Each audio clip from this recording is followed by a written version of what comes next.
মহান বিজয় দিবস উপলক্ষে মাননীয় প্রধান উপদেষ্টা প্রফেসর ডক্টর মোহাম্মদ ইউনূস জাতির উদ্দেশ্যে যে ভাষণ দিয়েছে, এই ভাষণ বিএনপিকে মারাত্মকভাবে হতাশ করেছে এবং জামাত শিবিরকে উজ্জীবিত করেছে। ওসমান হাদিদের অনুসারীদের, ভারতের আধিপত্যবাদের বিরুদ্ধ শক্তিদের উজ্জীবিত করেছে আর ভারতপন্থীদের দুর্বল করেছে। বিএনপি এখন ভারতপন্থী। আপনারা জানেন যে শরীফ ওসমান হাদির ঘটনাকে কেন্দ্র করে প্রধান উপদেষ্টার পরামর্শে যে সর্বদলীয় প্রতিবাদ সভা হয়েছিল, সেখানে বিএনপি যায়নি। কেন যায়নি? ওই যে ওখানে ভারত বিরোধী বক্তব্য হবে, এই জন্য বিএনপি যায়নি। ভারতের দালাল বলে ওখানে যায়নি, এটা স্পষ্ট হয়ে গেল। দর্শক, মাননীয় প্রধান উপদেষ্টা জাতির উদ্দেশ্যে ভাষণ দিয়েছে। সেখানে দুইজন ব্যক্তির কথা বলেছেন, শরীফ ওসমান হাদি আর খালেদা জিয়া। খালেদা জিয়ার চাইতে মাননীয় প্রধান উপদেষ্টা প্রফেসর ডক্টর মোহাম্মদ ইউনূস শরীফ ওসমান হাদিকে অনেক বেশি মর্যাদা দিয়েছেন তার এই ভাষণে। শরীফ ওসমান হাদির কথা আগে বলেছেন, তাকে আগে স্মরণ করেছে, তার জন্য বেশি বাক্য ব্যয় করেছে, বেশি শব্দ ব্যয় করেছে, বেশি সময় ব্যয় করেছে। খালেদা জিয়ার কথা অল্পের মধ্যে দুই এক লাইনে বলেছে। তাহলে বোঝা গেল যে এই মুহূর্তে আমি বলছিলাম যে সামগ্রিকভাবে খালেদা জিয়া সামগ্রিকভাবে অনেক বড় মাপের কিছু। খালেদা জিয়ার যে অভিজ্ঞতা, খালেদা জিয়ার যে অ্যাচিভমেন্ট, তার যে কন্ট্রিবিউশন, এটার সাথে কখনো শরীফ ওসমান হাদির তুলনা হয় না। আমি এটা করছি না, কিন্তু আমি বলছি যে এই মুহূর্তে রাইট নাও বিএনপির চাইতে, খালেদা জিয়ার চাইতে সরকারের কাছে, জাতির কাছে, বাংলাদেশের কাছে, পৃথিবীর কাছে Sharif Osman Hadi is more important than Khaleda Zia and BNP. এইটা প্রধান উপদেষ্টার ভাষণে স্পষ্ট হয়েছে। যেহেতু ওসমান হাদির কথা আগে বলেছেন, খালেদা জিয়ার কথা পরে বলেছেন। ওসমান হাদির কথা বেশি সময় ধরে বলেছেন আর খালেদা জিয়ার সম্পর্কে দুই এক লাইন বলেছেন। শুধু এটা না, মাননীয় প্রধান উপদেষ্টার ভাষণে, দীর্ঘ ভাষণে কাদেরকে ভোট দেওয়া উচিত, উচিত না, বা কোন অন্যায়ের বিরুদ্ধে ব্যবস্থা নিবে, এইসব নানান বিষয়ে কথা বলেছে। তাতে বিএনপি ক্যাটাগরির মধ্যে পড়ে যায়। এর মানে বিএনপি ইউনূসের নজরে পড়ে গেছে। অবৈধ অস্ত্রধারী বিএনপির লোকজন গ্রেপ্তার হবে, সন্ত্রাসী বিএনপির লোকজন গ্রেপ্তার হবে, চাঁদাবাজ বিএনপির লোকজন গ্রেপ্তার হবে। এবং দেখেন, শুধু ইউনূসের এই ভাষণ না, এই ঘটনাটা এখানেও ঘটেছে, এই ভাষণেও।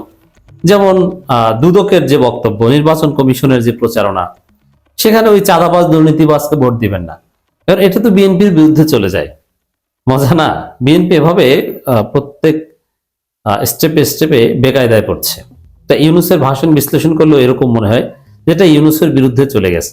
আসলে প্রধান উপদেষ্টা ইউনূসের বিরুদ্ধে বলেন নাই, বিএনপি আকাম করতে করতে পুরো পরিস্থিতি বিএনপির বিরুদ্ধে চলে গেছে। এটা স্পষ্ট হলো এই ভাষণের মধ্য দিয়ে। দর্শক, প্রধান উপদেষ্টার ভাষণ অসাধারণ। বিশেষ করে বিএনপি, এটা তো আছেই, এটা একটা সমস্যা, কিন্তু বিএনপির চাইতে বড় সমস্যা আওয়ামী লীগ। তা আওয়ামী লীগের ক্ষেত্রে জিরো টলারেন্স, পতিত ফেসিবাদের ক্ষেত্রে, স্বৈরাচারের বিরুদ্ধে প্রফেসর ইউনূস সরকার জিরো টলারেন্স, কোনো ছাড় দেওয়া হবে না। তাদের মূলোৎপাটন করবে, তাদেরকে ধ্বংস করবে। এই দৃঢ় মনোবল প্রধান উপদেষ্টার বক্তব্যে স্পষ্ট প্রতিভাবাদ হয়েছে। মহান বিজয় দিবস 2025 উপলক্ষে জাতির উদ্দেশ্যে মাননীয় প্রধান উপদেষ্টার ভাষণ।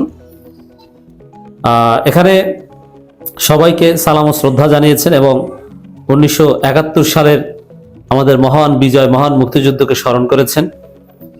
কিন্তু এই মুক্তিযুদ্ধ নিয়ে হাসিনার মতো লুতুপুতু মার্কা কথা, ঘন্টার পর ঘন্টা অমুক তমুক, এইসব কথা বলেননি। জাস্ট প্রধান উপদেষ্টার বক্তব্যের মধ্যে চেতনা ব্যবসার কোনো উপাদান নাই।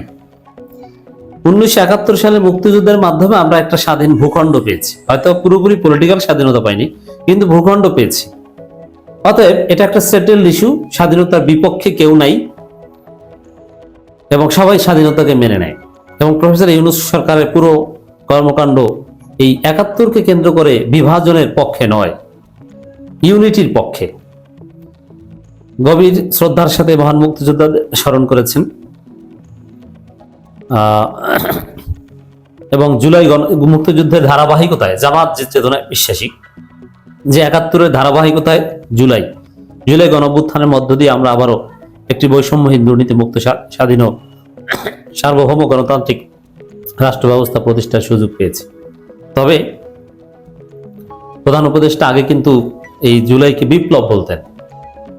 প্রথম কয়েক মাস বিপ্লব বলেছেন, এক পর্যায়ে বিএনপির চাপে, বিএনপিপন্থী উপদেষ্টাদের চাপে, নানান রিয়ালিটির কারণে এমনকি সেনাপ্রধানের চাপও ছিল, বিপ্লব না বলে অভ্যুত্থান বলা শুরু করেছে, কিন্তু আসলে এটা একটা বিপ্লব, অভ্যুত্থান নয়।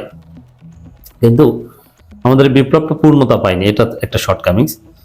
অন্তর্বর্তীকালীন সরকার একটি উন্নত ও সুশাসিত বাংলাদেশ শক্তিশালী ভিত গড়ে তুলতে যে বিস্তৃত সংস্কার কর্মসূচি গ্রহণ করেছে, দেশের আপামর জনগণের সম্মিলিত অংশগ্রহণের মধ্য দিয়ে আজ আমরা তার সফল পরিসমাপ্তির পথে এগিয়ে যাচ্ছি। মানে নির্বাচনের মাধ্যমে এই সরকারের মিশন কনক্লুড হবে। এরপরেই এই একদম ভেরি সিম্পল ব্রিফ ইন্ট্রোডাকশন দেওয়ার পরেই, সংক্ষিপ্ত ইন্ট্রোডাকশন দেওয়ার পরেই শরীফ ওসমান হাদি, এর মানে এই মুহূর্তে ইউনূস সরকারের কাছে সবচেয়ে গুরুত্বপূর্ণ শরীফ ওসমান হাদি আপনাদের সামনে আজ উপস্থিত হয়েছে অত্যন্ত ব্যথিত হৃদয়। এই আনন্দের দিনে গভীর বেদনার সঙ্গে জানাচ্ছি, জুলাই গণঅভ্যুত্থানের সম্মুখ যোদ্ধা ইনকিলাব মঞ্চের মুখপাত্র শরীফ ওসমান হাদির উপর সম্প্রতি যে হামলা ঘটনা ঘটেছে, তা শুধু ব্যক্তির উপর আঘাত নয়, এটি বাংলাদেশের অস্তিত্বের উপর আঘাত, আমাদের গণতান্ত্রিক পথচলার উপর আঘাত। এখন শরীফ ওসমান হাদিকে এত গুরুত্ব দেয়া, বাংলাদেশের অস্তিত্বের সাথে তুলনা করা, বিএনপি রাগে ক্ষোভে ফুস, এটা বিএনপির জন্য হতাশাজনক। যে বিএনপি শরীফ ওসমান হাদির পক্ষ নিয়ে সর্বদলীয় প্রতিবাদ সভায়ও যায় না, সেই শরীফ ওসমান হাদিকে বাংলাদেশের অস্তিত্বের সাথে তুলনা করেছেন, এটা বিএনপির জন্য একটা কঠিন ধাক্কা। এর মানে পুরো পরিস্থিতি বিএনপির প্রতিকূলে।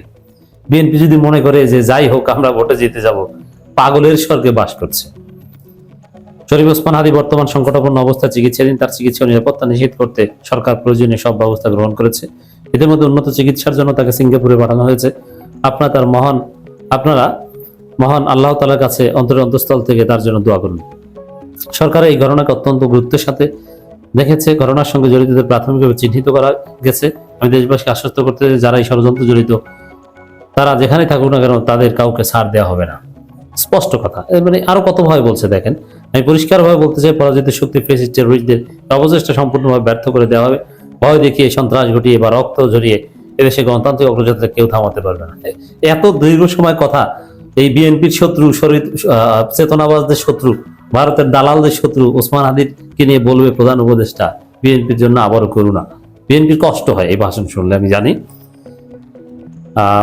এবং তরুণদের কথা বলুন যে আমাদের তরুণদের রক্ষা করুন, তাহলে আমরা সবাই আমাদের প্রিয় মাতৃভূমিতে রক্ষা পাবে।